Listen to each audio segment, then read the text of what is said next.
Hey, what's up, guys? Welcome to Law-splaining the Interwebs. I am your host, Nick Rekieta of Rekieta Law, a small law firm in central Minnesota. And today we have a very special guest. He is the owner of Crypto Fashion. This is Mr. Ian Mcleod. Hey guys, how's it going? Hey man. Hey Nick. Yeah. Hey chat. Dude, this is like my first live stream ever. So you guys get to bear with me on that. Yeah. It's good because I'm a forgiving and generous host. So I'm glad you're starting here. Excellent. But so some people don't know, and we're gonna get into the full story of this as we go through. But Crypto Fashion it's an online, apparel company similar to like in idea to like a Teespring or something like that. Creators can go ahead and submit designs to you. You put them up for sale. Then people have a path to go ahead and buy stuff from your store. From the creators, everybody gets a cut and everybody's happy. Is that accurate? Absolutely. It's great. We started in 2016 and had a few clients, and word of mouth, we got names like Vox Day and Ethan Van Sciver and two villainous monsters of the internet. Monsters. Exactly. So we are a wretched hive of scum and villainy, and it should be. It should be. So yeah, and full disclosure, I believe I talked to you by email a long time ago about doing some t-shirts and stuff, and I ended up doing Teespring only because YouTube integrated Teespring and it made my life really easy. Yes. And so, but we have kind of exchanged some words, but it was a long time ago. It was pretty early on after Ethan signed on, I think. Right. So. Yeah. And but you've been around for a while now, doing business, and one of the reasons you're on this show today is because that business just took a little bit of a blow very recently. Yeah. And we're here to kind of talk about what happened, what you think is going on, and then I think that'll move into a bigger discussion, I guess, about the idea behind canceling people, canceling businesses. So that's the plan. Let me real quick lay out the week as I know it for the audience here. For the rest of the show, guys, on Wednesday, speaking of villains of the internet that are actually tangentially related, Vox Day, I believe, will be on live to talk about his ongoing quest against Patreon. And people have kind of mixed feelings about that lawsuit, but we'll be talking with Vox himself to kind of see what's going on with it, what's the status of it, what's the idea, and hopefully get some information that might not be as easy to find. And Vox and I are going to discuss it. I've got the documents. I'll be reading through them tomorrow and Wednesday, so that I have a good basis of discussion with Vox. He has hired one of my nemeses to, or he or whoever. I don't actually know. See, this is the weird thing. I don't actually know who all is involved directly in the suit, but the 72 respondents or whatever have picked up Mark Randazza as counsel against Patreon in court.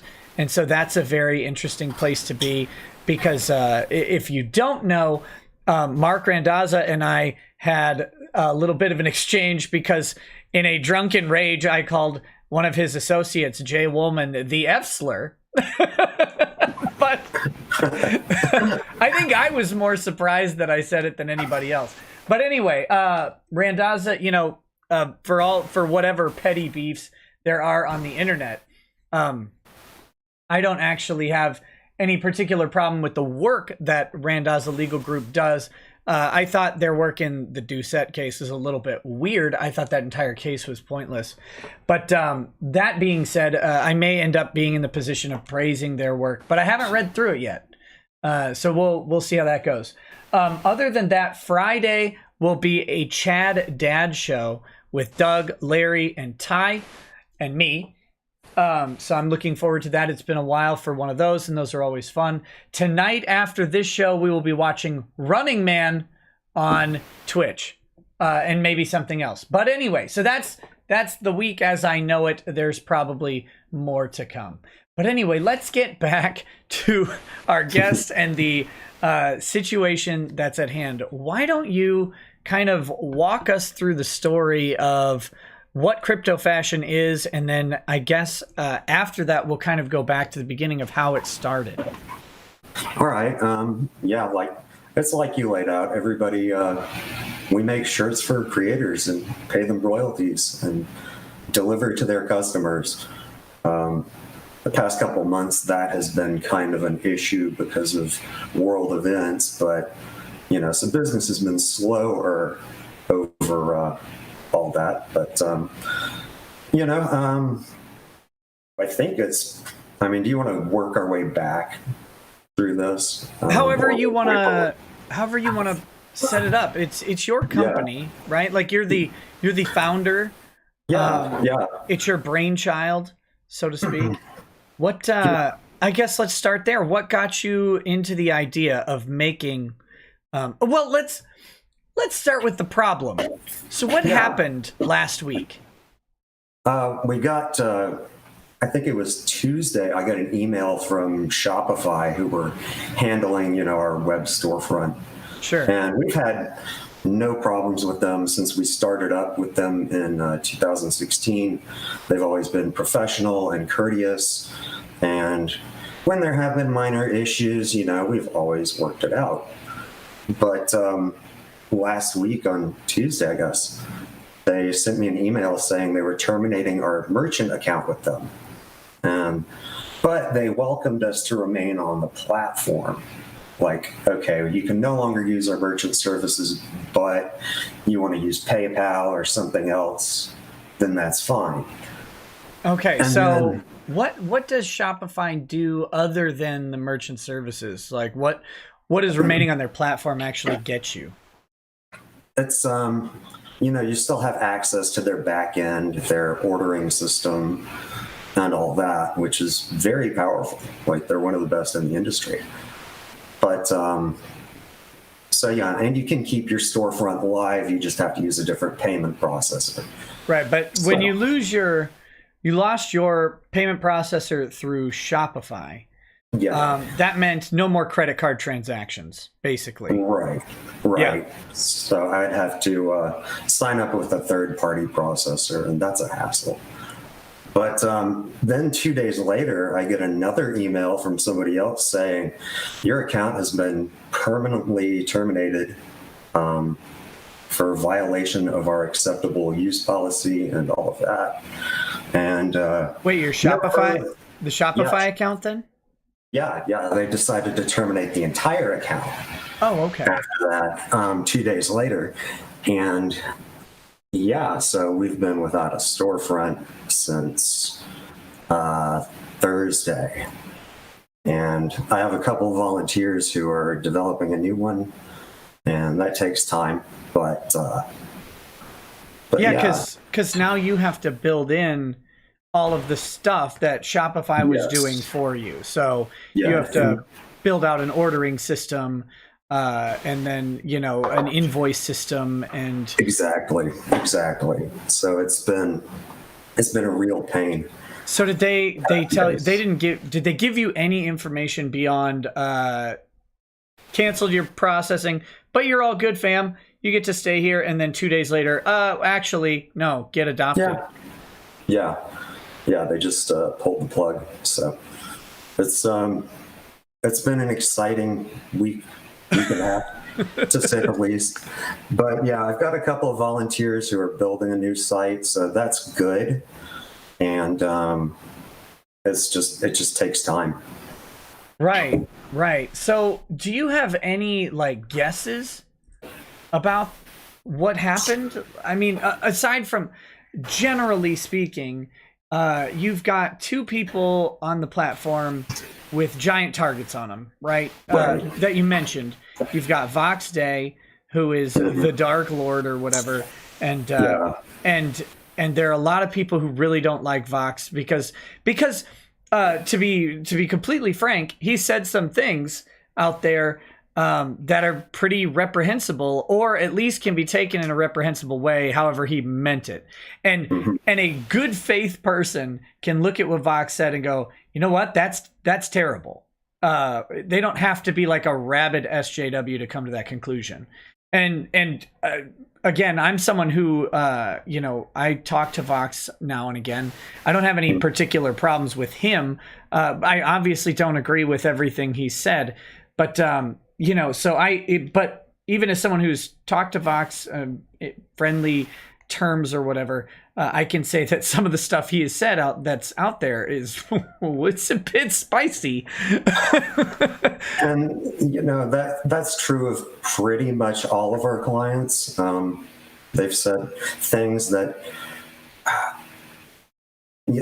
people can take a certain way. And who are you at liberty to disclose? I mean, I know it was kind of public before, but who else is on the platform that might, people might get an idea about who your clientele has been?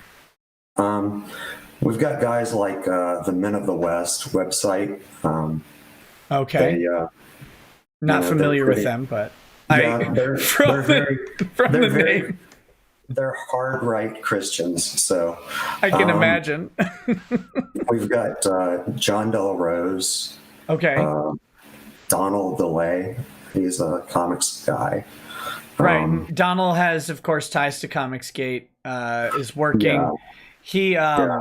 He's in an ongoing spat with Nasser, I think. Is that Donald? I think so, but I don't remember. Okay, so you've got a couple. You've got Comicsgate guys. You've got John Del Rose, who John Del Rose can't go about 10 minutes without saying something mildly controversial. And I have good conversations with John. That's not a slam. That's kind of a compliment. Anyone else that they might know? I mean, I remember checking out the store a while back, but it's been a bit. It's a who's who. There's like Ivan Throne, the Dark Triad man. I don't know if you're familiar with him. He's kind of in his own little universe. Sure. No, I've never. With his projects. He's an author. He's pretty successful with his work. And I'm trying to think of who else would be the most controversial, but those are the top controversial figures we have, and the rest is comics people, authors, couple. We have the Quartering. Jeremy. How could I forget the Quartering? Another giant target, right? Yeah, exactly. So it really could have been, somebody complaining about one of them. It could have been somebody complaining in general. I mean, it could have been an employee finding something on the site that they found objectionable, like an employee at Shopify. Sure. That's just, you never know, because they refuse to tell you a reason. And, and the thing is that Shopify is a Canadian-based company, so their laws are stricter. Yeah. So, but we've always tried to stay, just this side of the line as far as the actual content on our site goes.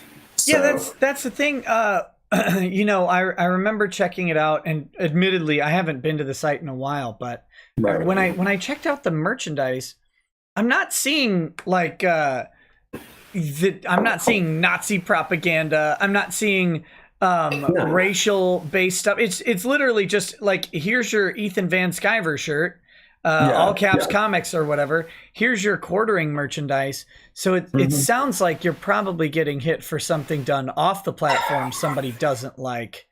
Right. A persona that's on there. Yeah. Yeah, it's like I said, it could be any one of those figures. It could be anything that, yeah, anything like Gotcha. that. So Okay, so you do business with, as you said, a hive of scum and villainy. yes. Was that intentional, or is that something something new, or what do you think on that? Well, our first client was Vox Day, so like, so I knew what I was getting into going into it. So Yeah, how'd this come about? well, I'm a longtime reader of his, so he had a project he was starting up, and I'm like, hey, I do T-shirts. You want some merch? And we had a productive conversation about it, and he suggested, you really should build a platform. And so then it became something larger than it was. So I started getting more and more clients online. Gotcha. Mostly through word of mouth. Yeah. Okay, so you start this thing just because you're reading Vox Day's thing and you're like, oh, I can create a store and sell shirts, and partnering with Vox, and then it starts to grow. So, but immediately you're in bed with the Dark Lord, so to speak. So, I knew, yeah. Yeah. And like I said, I knew that going into it. It was like, oh, here's a small opportunity. And then we talked about it and I decided to make it into an actual company. And that was, it's been one of the best things I've done in my life. So sure. Really good. So has this transitioned into like your full-time gig, or, I mean, without revealing too much of your life, I mean, how big? Right. I don't know if people ever realize how big an online business gets, because it's just numbers on a screen for people. So. No, we're not huge. It wasn't my full-time income for a while, but then last year I got very sick, so I had to let go of my main full-time gig, and so I shifted all of my focus to this. And while it's not making me rich, it pays most of the bills most of the time. Sure. So this had become like a pretty big, this is an important thing. And having this hit is obviously taking, you're taking a blow from this. Oh yeah, it's a pretty heavy blow for me right now. Yeah. So I guess it's a good time to mention that you mentioned earlier that you have some developers who have they're volunteering to help get things back in order, and you're rebuilding the platform. There is a GoFundMe up. I wanna just mention it now. It's in the description, guys. So if you are so inclined, if you want to support. What Ian's building is the Teespring for people, who can't be on Teespring. Exactly. And that was the plan from day one. So it is the whole, well, if you don't like the system, just build your own. Well, yet again, we have another example of someone who does that. They build their own. They build it for people like us, people like me, people like you guys, to have access to people you like, and then it gets shut down by something. Right. We're not told what. We don't know. We can always guess and speculate, but there's a danger in speculating, at least publicly, right? Because what if they didn't know about what if they didn't know about this thing, and it turns out it's something else? So the GoFundMe is in the description. I definitely want to put a shout out there. You're up to about $1,000. Your goal is a humble 2,500. It looks like you're just trying to make sure. What's the purpose of the GoFundMe, if you would? Yeah, well, my devs, they're real professionals, so they have dropped everything else they were doing to work on my site because this whole situation pissed them off so bad. Yeah, and their customers. One of them's a friend of mine. Well, both of them are kind of friends of mine. I'm closer to one than the other. But Yeah, that's what's going on. They've dropped everything, so I want to be able to kick a few dollars their way, and then if there's sufficient funds, cover some ongoing fixed expenses that a company like mine has, and then maybe kick myself a few bucks if we really knock it out of the park. Sure. Yeah. But it sounds like it's mainly get things back up and running is the main idea there. Yeah, and they completely volunteered. They're not asking to be paid, but I'm a firm believer in the laborer is worthy of his hire. So, right. Yeah.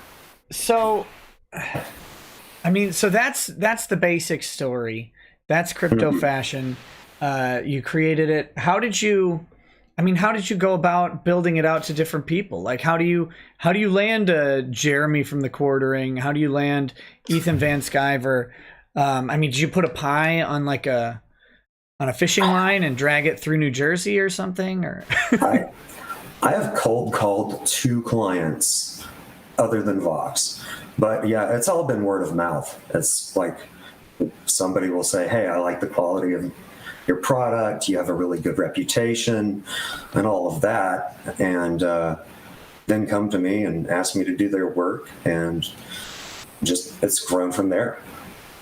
Send the link. What link? Ethan Van Sciver, by the way, is in the chat. Cool. He just yelled send the link.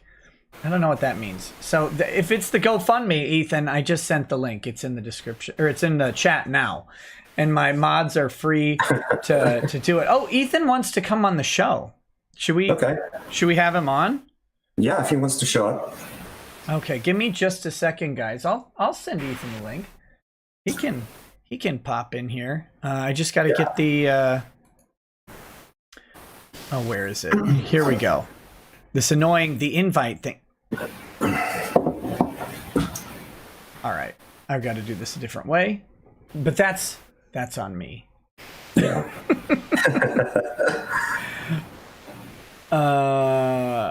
1 second, Ethan. I'm getting the link. Okay.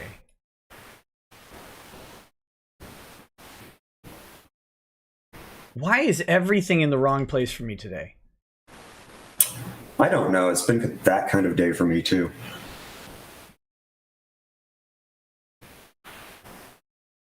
Oh, of course, it's not. Now Twitter's being stupid. Comics. Oh my gosh. Why? Twitter will not let me find Ethan's thing. There we go. Okay. There you go, Ethan. If you want to pop in, you're welcome to. So what have you... I guess I kind of wanted to transition a little bit into talking about these... This idea of cancellation, cancel culture. I have been, of course, talking to plenty of people about this situation, this payment thing. Yeah. Like, the payment thing is what starts it. And, oh, here we go. And so, oh my goodness. Oh, I got to get you back on screen. Hey, what's up, Ethan? Oh my gosh. Ian, how are you, my friend? I'm making it, man. How are you? Well, I'm okay. You feeling all right? How's your health? Up and down. We can talk about that later. Okay, yeah, my friend. Look, I wanted to come in here and just speak out for Ian in Crypto Fashion. Very fortunate to be able to work with him for probably like close to 2 years now. Yeah. And the thing about it is that Ian does his own thing. He promotes and creates merch for people like me, people who might be considered radioactive. Yes. In the industry, people who have trouble getting merch deals. Ian is there, and I will tell you what's great about him is that his merchandise is beautiful. The T-shirts that he sells are not like beefy tees from you know what I mean. They're not cheap like garbage T-shirts. You hit me right away. You said my T-shirts are close to Calvin Klein quality. I gotta agree. I mean, they fit really, really well. That was one thing that I could brag about. Everybody knows what it's like to get a cheap T-shirt and you run it through the wash once, and the collar is all out of whack, and it doesn't look good. Your T-shirts look good, and so you're producing quality merchandise for creators. You're drop shipping it. You pay well. The percentage that somebody like me gets for doing absolutely nothing is substantial. And the idea that his store, his online store, is being closed down, attacked by SJWs, is something that I find completely intolerable. So I wanted to donate and bring your GoFundMe up almost completely to where it needs to be and pay you back a little bit for all you've done for me and my family. And I would just whoa, you sure did. So much. Yeah, I mean, Ian, God bless you. I mean that from the bottom of my heart. God bless you. And I hope other people recognize who you are and what you're doing, and also consider supporting your GoFundMe so that you can get your shop up and running again.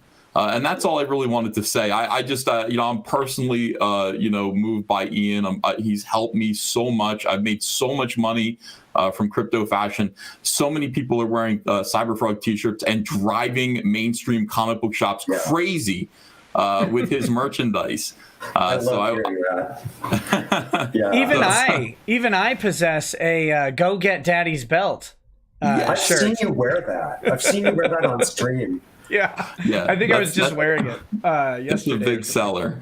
So I don't know. I don't want to take up the show, but I just wanted to speak out on behalf of Ian and just ask my fans, please do donate whatever you can. You got $5, $10, donate it. Let's get the crypto fashion store up and moving. You guys know you're wearing T-shirts. You love those T-shirts. They wash well. And the T-shirts I bought and had 2 years ago are still in great shape. They're still wearable. They still never leave my rotation, and that deserves respect. So thanks, pal.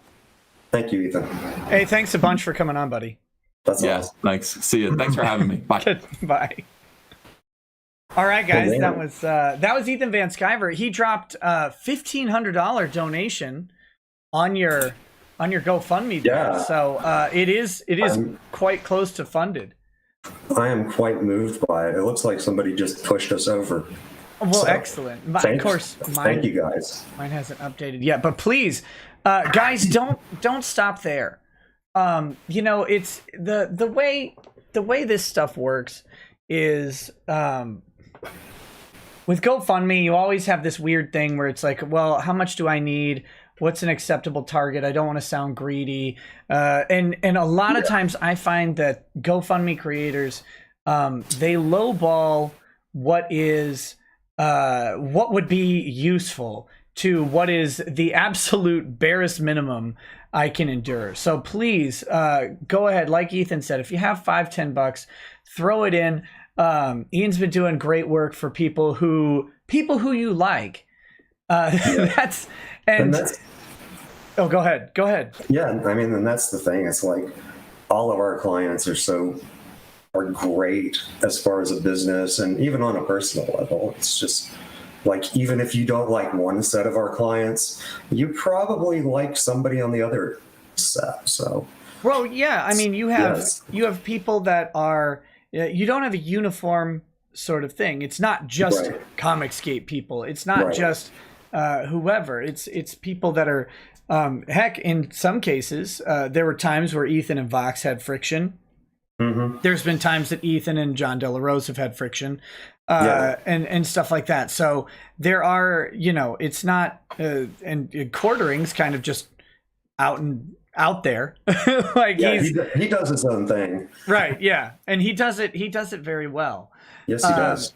So I want to make sure people know that just because the GoFundMe is reached, Ian here could probably use all the help that you're willing to give him. So do consider donating. Obviously, it is the time of Corona, so make sure your own shop's in order.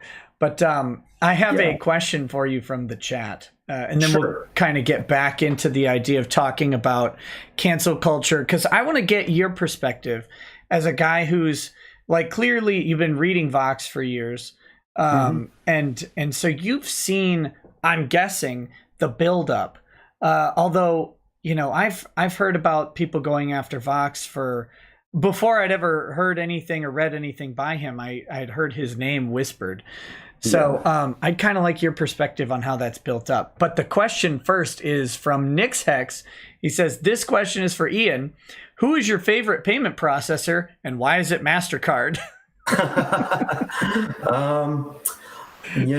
would really love it if somebody on our side could get a custom processor up and running in a way that would function with the rest of society. It'll never happen. They cannot let it happen.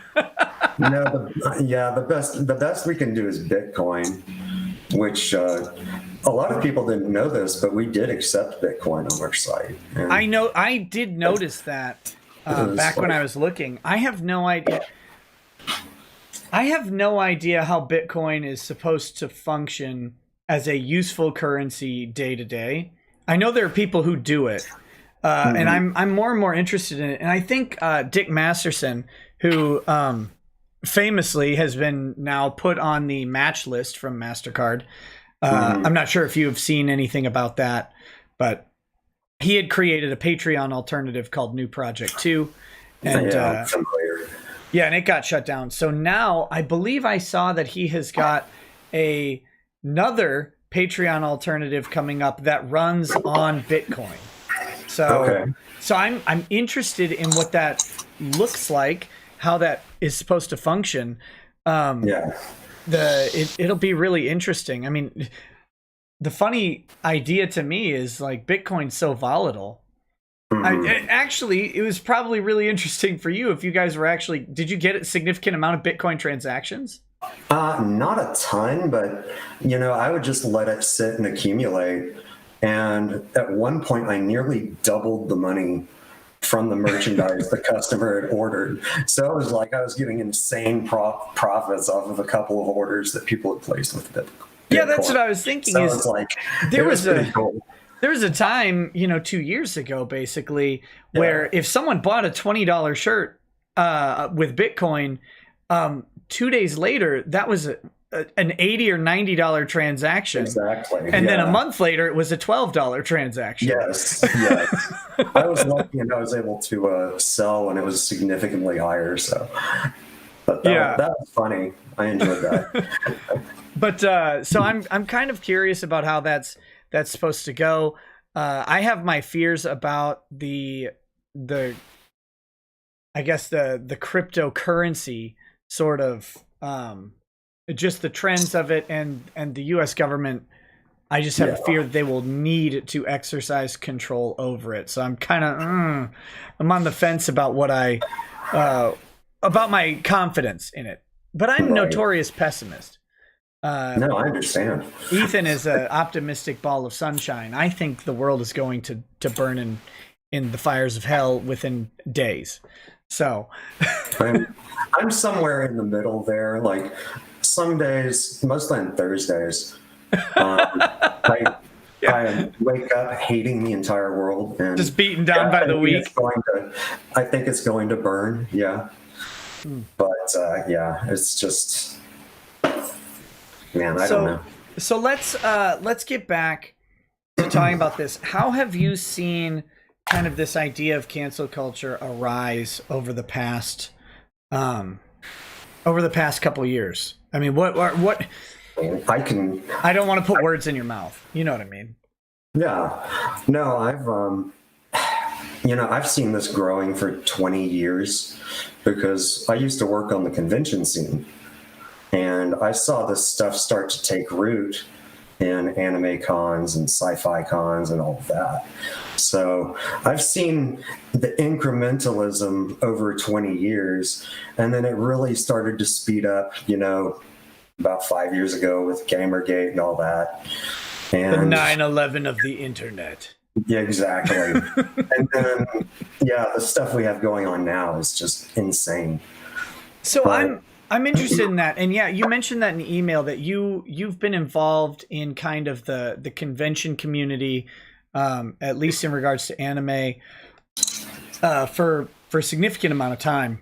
Yeah. Can you talk about that at all? Or? A little bit. I don't want to dox anybody or go into too many details, but in a general sense, yeah, I used to work in T-shirts on the con scene. Like, sure. So you were a vendor going to different conventions, selling T-shirts. How do I frame this question the way I want to discuss it is a good question. Lately there's been a lot of, cancel culture, Me Too going on in, obviously I've been following the Vic case forever, but there's, in comics, it's been hitting people like Warren Ellis. We have sort of sleeping accusations against like Todd Haberkorn going back to the anime thing that never fully resolved. And it seems like Todd maybe didn't really want to have much of a deal about it in public because it kind of fizzled out. But that chick, Jessie Pridemore, for example, has just Me Too'd another guy. And that several people have asked me to kind of look into that. And I'm researching it right now. His name is Shane DeFreest. He worked on Vampire the Masquerade and stuff. But when I read about this stuff, and I keep going back to the Warren Ellis one, because that's the most baffling to me, is what this guy did was he went to conventions. He maybe went to a bar to meet women, I guess. I don't know if that's why he went, but that's what ended up happening. And then he would, maybe help them with writing, and they would help him with his boner or whatever. It's kind of how to put it bluntly. And then suddenly, like, that's the worst thing on earth. And now people need to be removed from the industry forever. And I don't know what to make of that. So what do you make of that as someone who is on the convention scene? What's the convention community look like? Is that a true thing? Is it a problem? What's your perspective on it? Call it 15 years ago, that was generally behavior to be expected from a lot of people. Like, they would just go to the con and party, and and it's changed a lot since then. It's now, isn't that, am I dumb? Like, because if I go to a con, no, I mean, I'm not looking for an orgy or anything. And partly as a matter of precaution, but also partly because I enjoy her company. I bring my wife with me whenever possible. But at the same time, we do go hang out with people. We go to bars. I'll have a drink with someone. And if I could wingman someone into a bedroom, I'm happy to do that. Like, that to me, you're a great guy, Nick. To me, that's what a convention is. It's a place to gather with people and to short circuit all of the ice breaking that would normally be present, right? Because if you just go to if you go to a random bar, you got to get through layers and layers and layers of awkwardness before you can, for some people anyway, who aren't professional pickup artists or something, you got to break through these layers of social awkwardness and your own insecurities and all of that stuff to just ask someone out.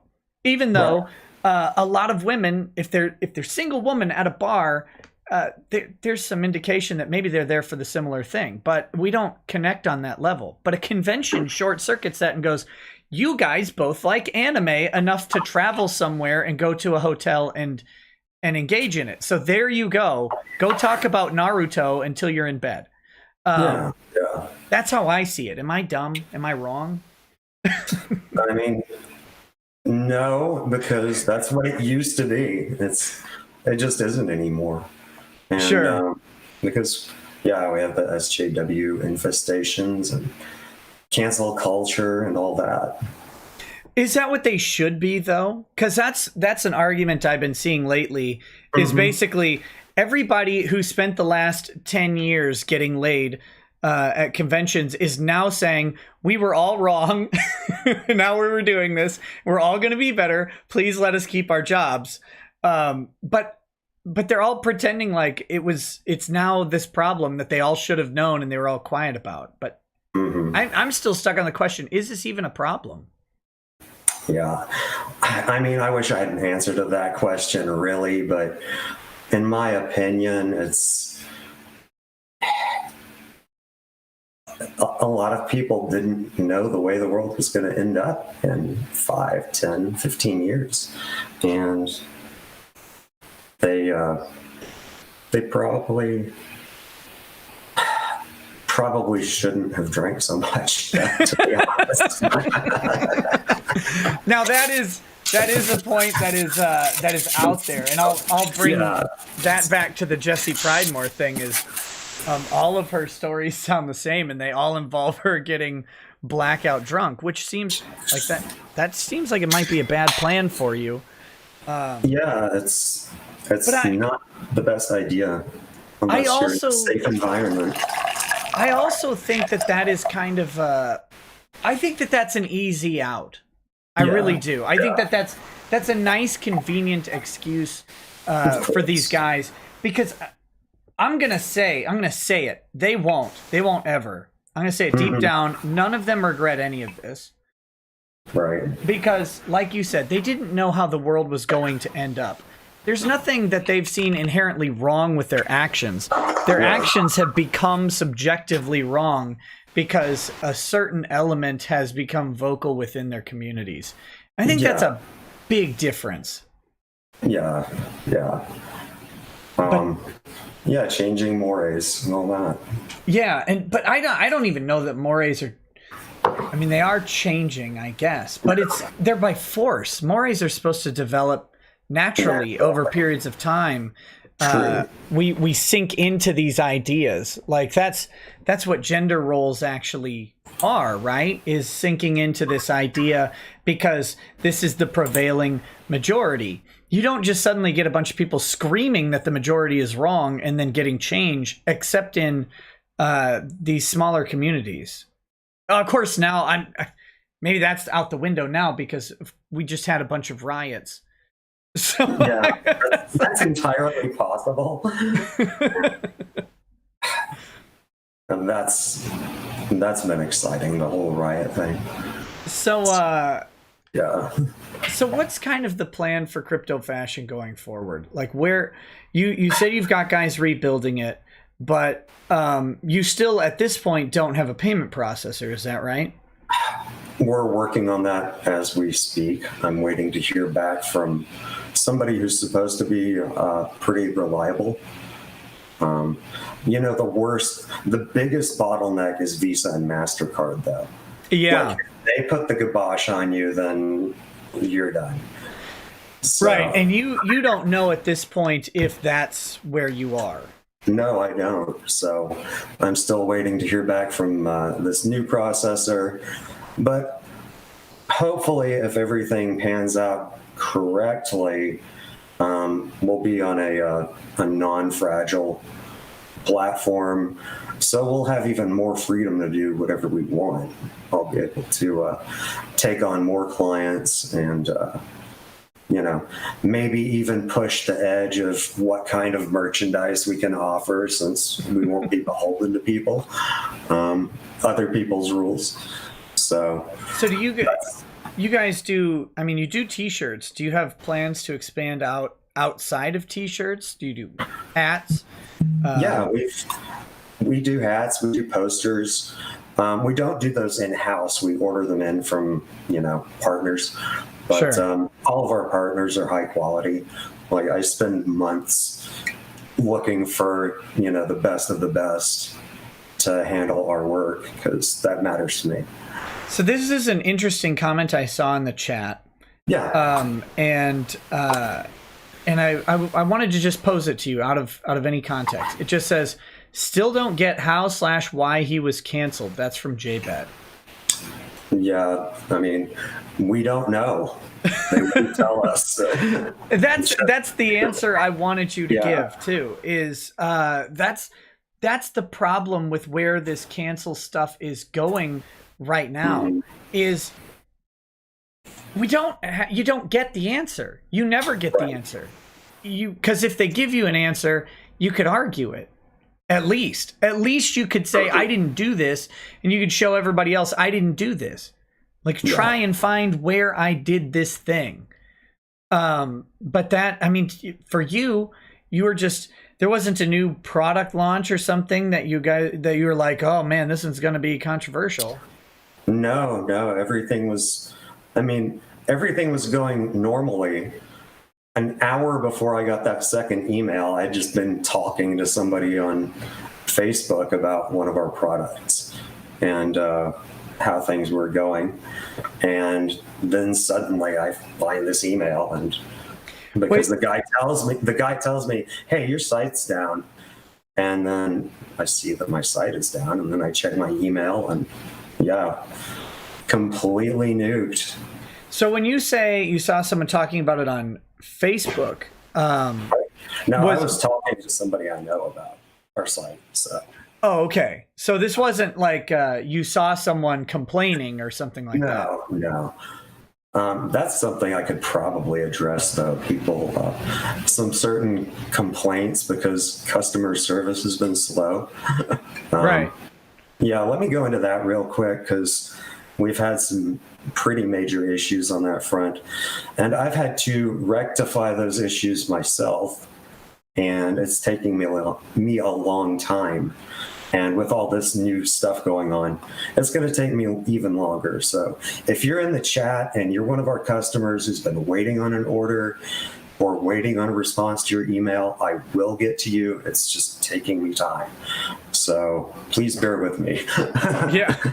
Well, that's one of those important things I needed to remember to mention on the show tonight. But and I hope people do cut you some slack and take that to heart, because when something like this happens, you're blindsided by it, and then it's literally every day is a scramble to get your business in order.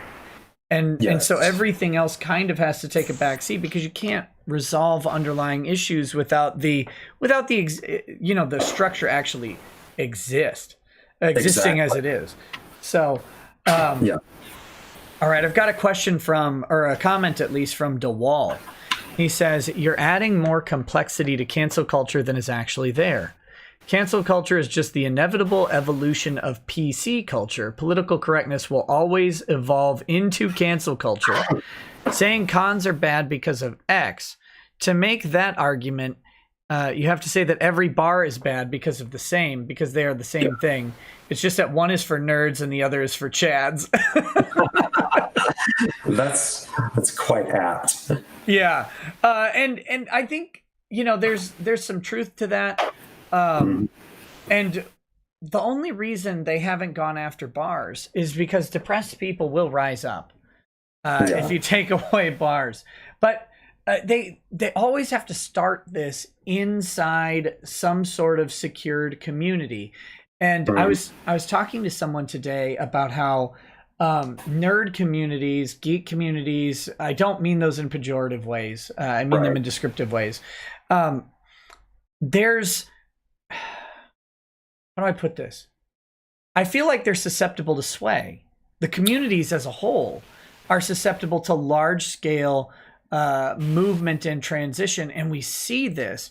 And the example I had was going back to the beginning of the Vic case. When you saw the beginning of the Vic case back in January, before I even knew what was going on, you see these tweets from Han Leia, Mars Girl, then you see Monica Rial and Jamie Markey pitch in, and they have thousands of likes and retweets. And it seemed like people were kind of going with this sort of sway. And there were a few people kind of screaming into the hurricane, like, no, this is wrong, this is crazy. But there was like a tide. And then, people like me started to speak up, Yellow Flash, Umbrella Guy, other YouTubers started to give people at least a place to kind of gather and say, wait a minute, let's pause this. And then you see it shift almost in the exact opposite direction. and you see Vic's numbers on his stuff going way up with likes and retweets and stuff like that, and then people like me getting lots more interactivity than I had in the past. And it's like these communities are shiftable with the right timing. A whole bunch of stuff has to happen to it. I don't think there's like a mastermind who can do it, but something happens, and it lets kind of people move in large groups, and then those large groups pick up other people who might be more resistant normally. That's absolutely what happens. And Vox wrote a book called Corporate Cancer, and it's about that very subject, how these negative forces invade a corporation, a club, a group, whatever, and like a cancer, they metastasize inside until finally they have converged the organization and corrupted it to be completely useless, except as they're Marxist or PC or whatever thing you call it. It is literally a cancer. Right. It's weird because it's like if it wasn't happening everywhere and seemingly at random, you'd almost think it was a legit plot. Right. Because it's like it's almost like they send in an agent. And I don't think there's like a board of canceling or a board of social justice or something that is sending in undercover agents, but it's like someone gets in and then they start talking and interacting as a normal employee does, except they have these kind of not normal ideas. And those start to literally fester, and they take root in a group of people. And then it always seems to be, well, I think it's just a product of it, because everybody else is busy doing their jobs. And so, but these people are like, no, we have a problem. So they become the people who then are the instruments of change, because they have a perceived problem where everybody else is like, this isn't a problem. Shut up and do your work. And so they then get into the committees or whatever, or form committees. Heaven forbid anybody ever forms a committee. Or HR. HR is a good target. It's the perfect target. Right. Exactly. What a mess. AGK says, hey, Nick, off topic apologies. I got to participate in one of this country's greatest civil services, jury duty, but both potential trials today ended up not going to the courtroom. I was saddened. Thanks for the laughs. Well, unless you were going to get a good case, man. I got invited to jury duty just before the virus hit the world. And I got to the courthouse stair where the deputy said, yeah, the trial is canceled. Go home. Yeah, please leave. We all want to just watch football. Go. Yeah.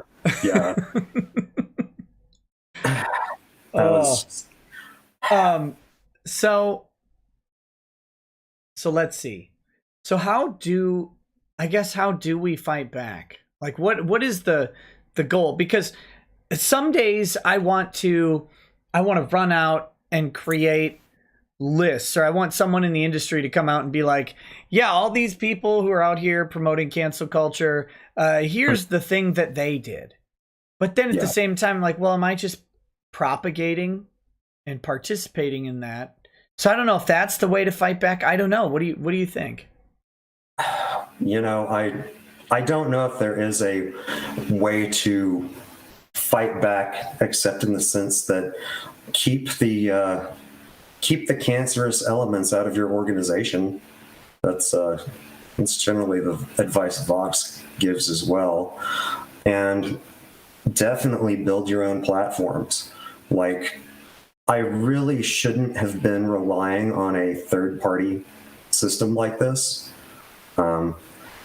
But it was the easiest way for me to start up. It's just that we never transitioned to a custom system. So, but building your own platform and doing your best and just doing the best thing that you do. Right. And doing it consistently. I think that's the best way to fight back, because you're not going to beat them on their turf. So what happens though? Like, so you're securing a payment processor of some sort, and then I've got a question of can you still sell product? Well, right now your website's down, so that's a temporary no. Right. But when it comes up, you'll be hopefully able to sell product and fulfill orders. What do you need to get that in place? Is the payment processor necessary? Will you take crypto still? Like, what's the plan? Yeah, I mean, we still have a couple of alternatives like PayPal and Google Pay and Amazon. Naturally, there's always the risk that one of them pulls the plug too, but or all of them. But we've never had any problems with them. Fingers crossed. So, and yeah, we'll still take crypto. I'll have to implement a new solution for that, so it may be a few weeks before we get that online. But yeah, we'll be taking everything we can. Well, yeah. So my question then is, what happens, assuming someone went after you, right? And this isn't just some weird Shopify thing, like where they just went, "Oh, we're Canadian, get rid of this guy." Assuming that's the case. What's the plan if something, like if your processor goes down again? I mean, you are building your own platform, but at the end of the day, your platform is always relying on somebody. Oh yeah, for sure. If that happens, we could always go back to the drop a money order in the mail system. Yeah. I mean, that is always, if people don't like that idea, it's true. So, Yeah, that is a way to do it. Would you go that far? I would. Oh, absolutely.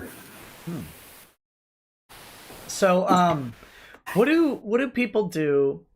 So obviously there's the Gofundme are ways to support you. What are other ways to support you, to support Crypto Fashion?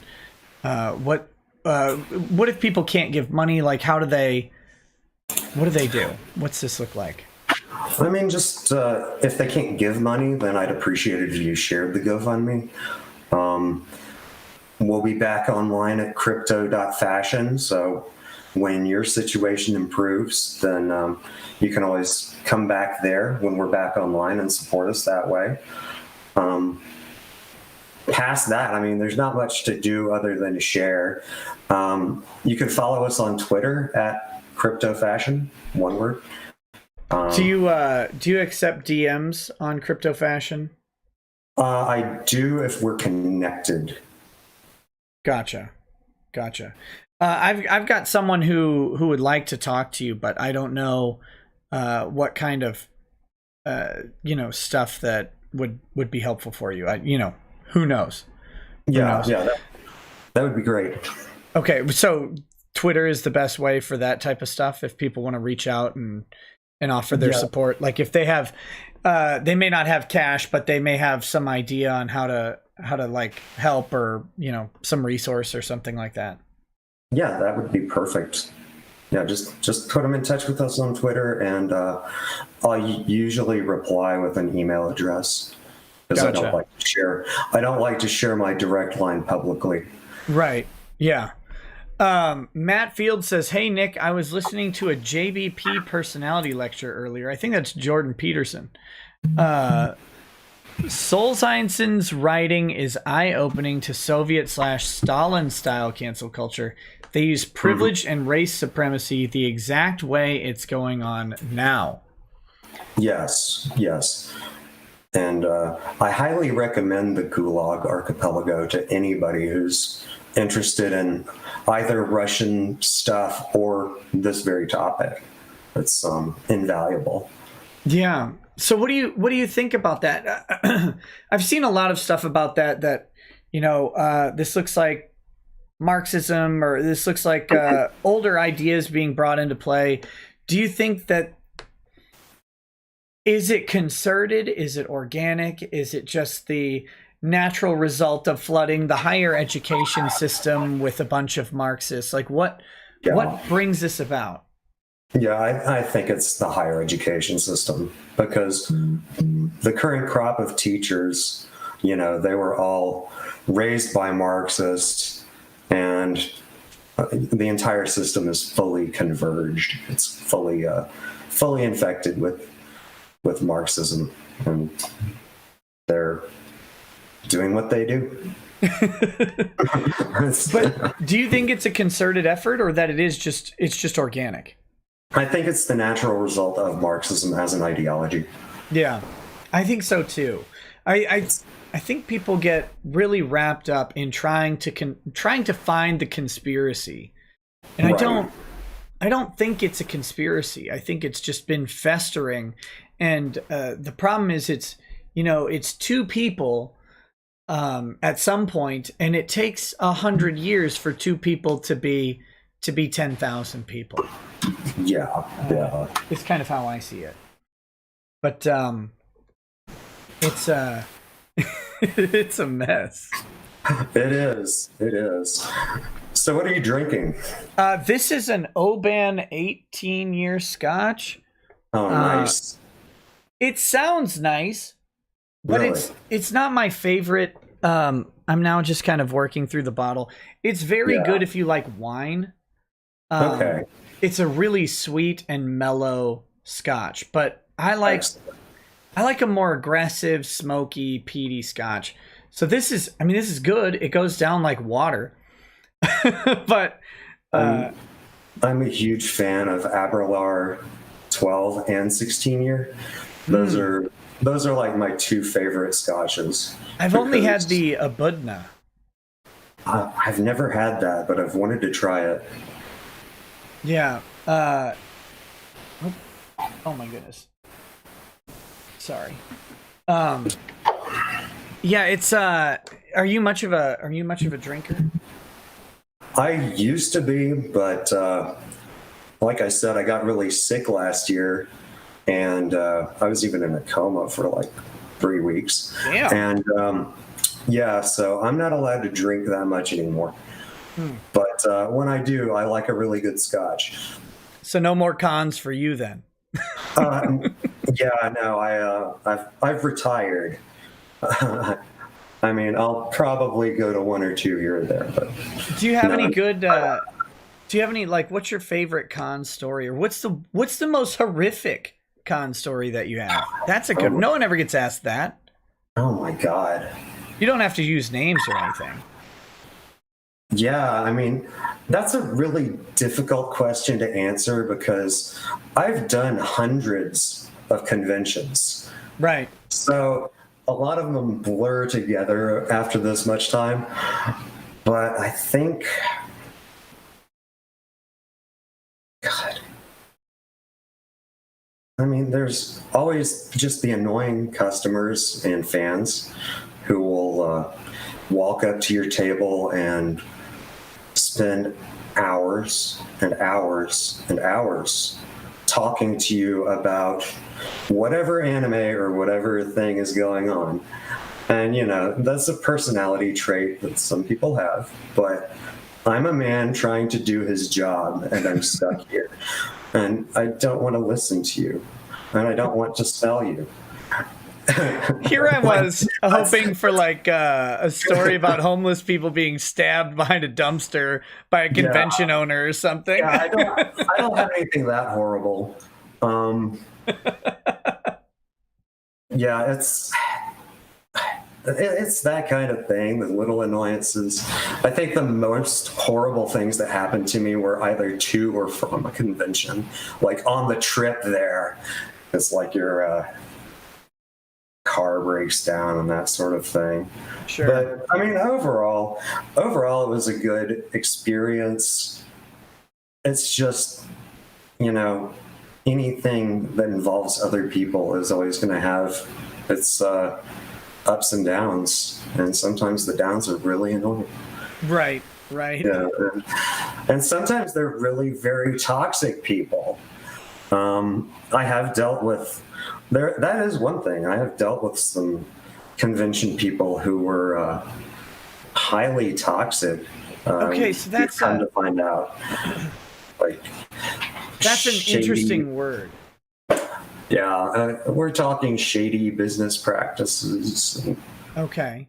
that kind of thing. I've noticed that with a lot of conventions, that they all seem to be, not they all, many of them seem to be run kind of by the seat of someone's pants. And that's exactly right. And like it comes across shady or incompetent or both. And I never can decide which one it is. It could frankly be either. You know, the first time incompetence, you can forgive things that happen in the course of human events.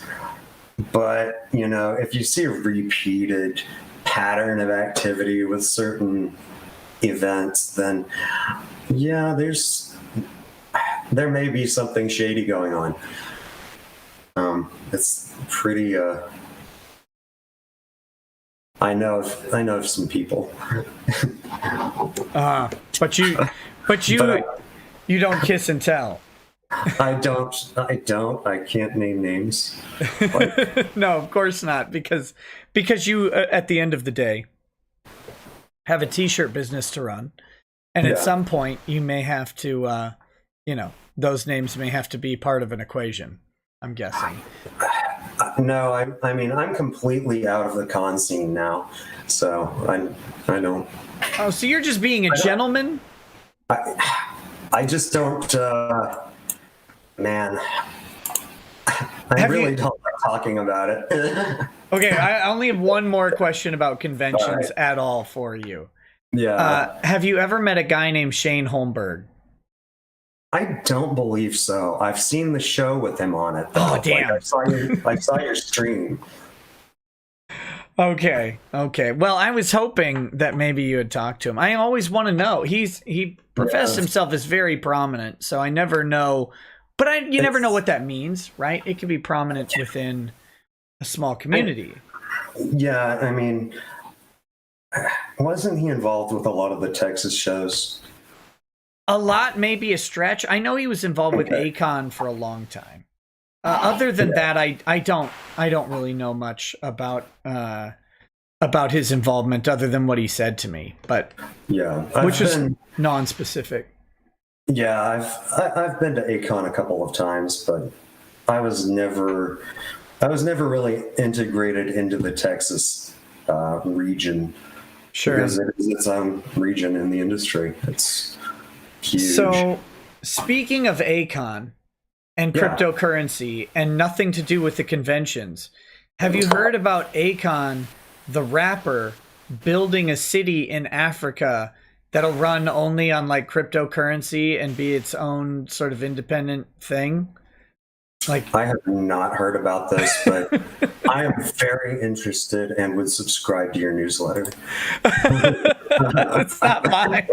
Or his newsletter, rather. You might need to. He apparently secured like it's like $6 billion of funding going towards this thing. I don't know, from investors or something. Someone says Wakanda. Yes.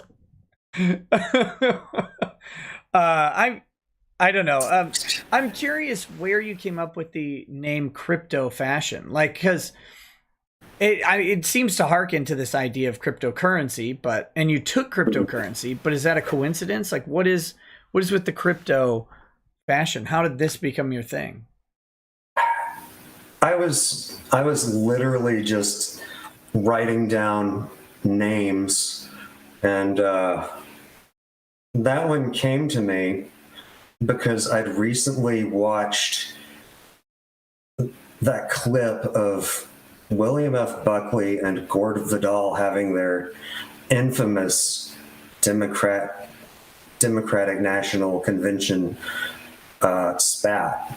And I'm not sure if you're familiar with that quote, and I'm not going to repeat it on your show, but you can look it up at some point because of that. But William F. Buckley says stop calling me a crypto Nazi. And I was like, crypto fashion. Fashion kind of sounds like a different word. It does. And if I do this, I'm going to be called that other word. So I'm my goodness. well, okay. So yeah, it was a little train of thought there, but it's definitely a play on words. So Vidal calls Buckley a crypto Nazi. Yeah. Do we have no? Oh, that went to a YouTube video. That's not. I was trying to find more of the context. I'm not familiar, but that's great. That makes a ton of sense. The clip is totally worth watching, though. The delivery is hilarious. So you became the crypto fashionist. Was kind of the idea. Yeah, basically. It's very cheeky. I like it. It is. It's like subtle and yeah. Yeah. But yeah, hey, I mean, I'm not a fascist or anything. I just knew I would be called one at some point in my life if I committed to this career path.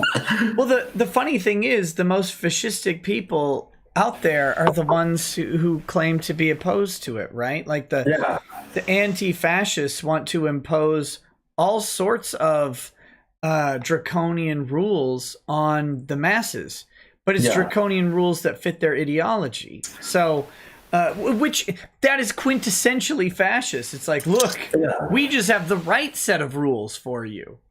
And it's will to power as well. It's like it's not as much a matter of principle as it is simply having power and being the top dog.